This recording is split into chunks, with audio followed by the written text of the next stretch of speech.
Hey everybody, it's Josh with some more graphic novel suggestions here at Fanfare. I got a couple more of my favorites off of the shelves. These and many other titles are available for curbside pickup Monday through Saturday at 10 a.m. until 6 p.m., Sunday noon until 5, and you can always call us at 269-349-8866.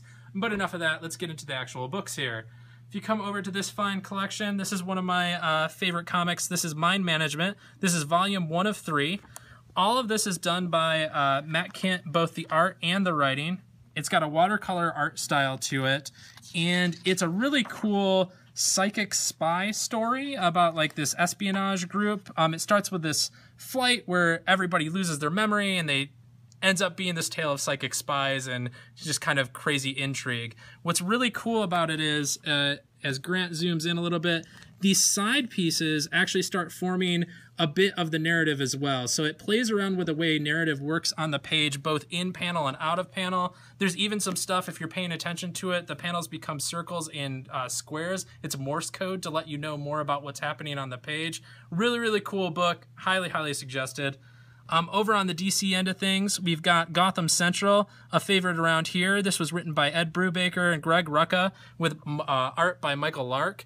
Basically, it's a Batman story without Batman. What is it like to be a Gotham PD police officer dealing with these supervillains in this kind of crazy, dangerous situation?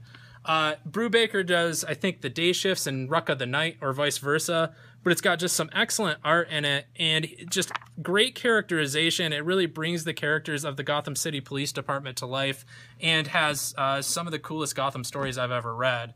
Rounding things out, over in Marvel, we've got Spider-Man Life Story by Zdarsky and Mark Bagley.